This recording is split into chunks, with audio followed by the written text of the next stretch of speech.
happen. So when you're not following up with leads, let's say that you've done all the hard work, you've built an amazing lead list and you've curated a very thoughtful note. You send one note and you don't get a response and you're like, oh, they're not interested. It's like, we just right there, we made up a story. We made up a story that says they got my note, they saw my note, they had time to respond, and it didn't resonate with them. So I'm done. And when you actually look at the research shows that the majority of responses from outreach come on the third and fourth follow-up. So it's not even the first and second, right? It is on the latter ones.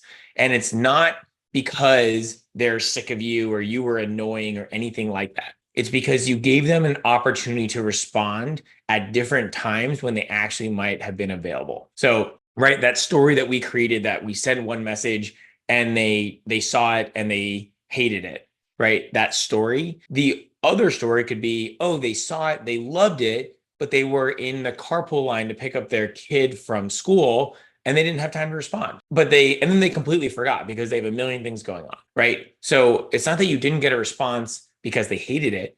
It's you didn't get a response because they weren't in the right time, place to actually write a response of like, hey, Bradley, I'd like to chat. And so when you follow up, then you're like, hey, want to make sure you saw this, or hey, would there be a good time to check in with you? Then they're like, oh yeah, I remember that note. That's the one I wanted to respond to. Now I'm going to respond. So not following up, you're leaving just huge opportunities on the table. You're not being annoying. You're not harassing anybody. If you send 100 messages, yeah, that's probably too much. So we're going to send a few follow-ups. I recommend you send your first outreach note, and then you can send 3 follow-ups. That's what we do. You can send them a few days apart, 3-4 days apart, something like that. And the last one, I like saying like, hey, it seems like you're really busy right now. Is there a better time to check in? That's what I think for the last note.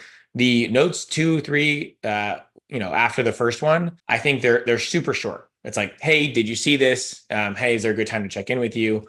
Maybe a quick reminder about your pain. Like, again, make it about them, not about you. But yeah, if you're not following up, you're missing out on a huge, huge number of opportunities.